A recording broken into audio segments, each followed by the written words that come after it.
Hello, welcome to this session for DAPA Mentors. It's the makeup session for the discussion about self-care. And so this will not take an hour. It would hopefully take about 15 minutes, and I'll have some questions that you can respond to so that we know that you listened to the content and thought about it for yourself a little bit. So I will share my screen.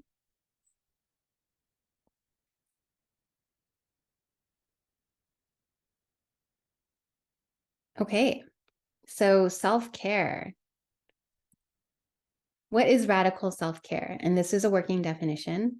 Radical self-care is creating the space and giving ourselves the approval to break away from traditional beliefs of always putting others before ourselves. It's about making a personal commitment every day to deliberately take care of ourselves holistically. And I think talking about self-care, especially with our mentees, is really important. And thinking about it for ourselves is really important. And then, the younger that we learn these concepts and that we deserve to care for ourselves in a healthy way, then I think the easier it will be to bring these concepts forward into our lives where we will definitely need them in the future. And so, talking to your mentees about self-care, I didn't know about self-care until after college. And so I would have definitely tried to implement more self-care practices when I was younger and prevented myself from burning out in certain situations. So this is why also the topic is important. And why practice radical self-care? By giving ourselves the permission to take care of our own well-being first and to feel guiltless about it, we can then begin the process of radical healing. We need to accept that we need to measure up to ourselves before we can take care of anyone else. It's about being okay with letting go of the idea that we can do everything on our own. And so these are some self-care practices and tools that people can engage in to connect with themselves and to care for themselves. So connecting to your body by listening to and honoring it. Usually we're taught to disregard our bodies, to push through the fatigue, to push through the pain and get it done.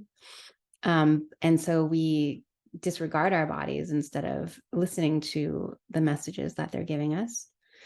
Mindful movement, exercise, and breath work.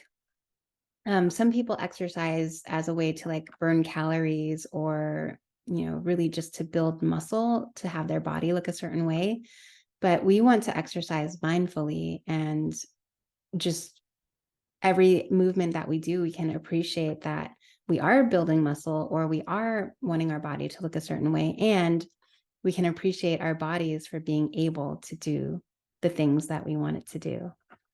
Spending time in nature, eating nutritious foods, drinking enough water, all important ways to care for ourselves. Creating rituals like skincare, bedtime, morning, journaling, self-massage, sleep and rest and play rituals. Being aware of how you speak to yourself and choosing kindness. We sometimes think about self-care more as actions versus thoughts and self-talk. But self-talk and positive self-talk is a very powerful way to take care of ourselves. Setting and maintaining boundaries around your energy and time. And this takes practice. Most of us have been taught to put other people first and take care of ourselves last.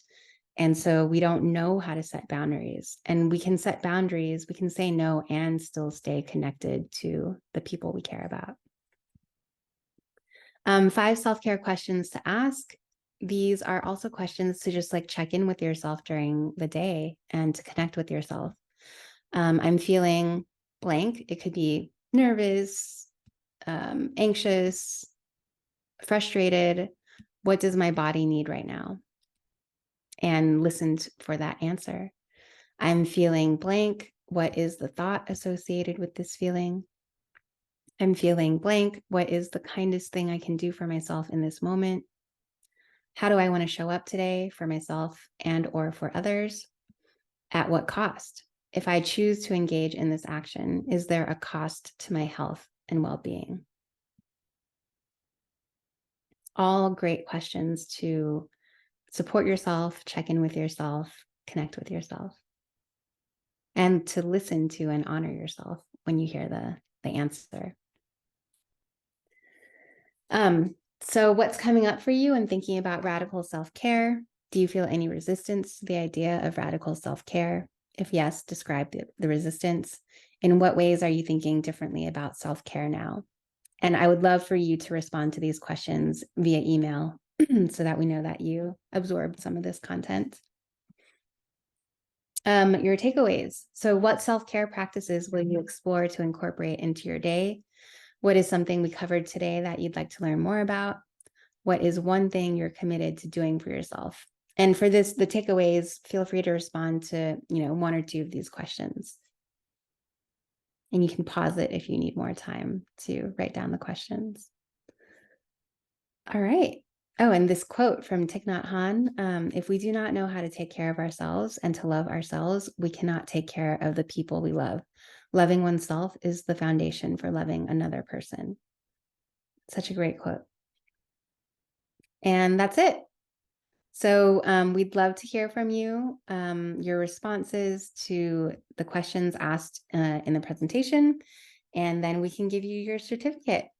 All right, take care. And let us know if you have any questions about self-care and if you want to dive deeper into anything that you heard today. All right, thanks.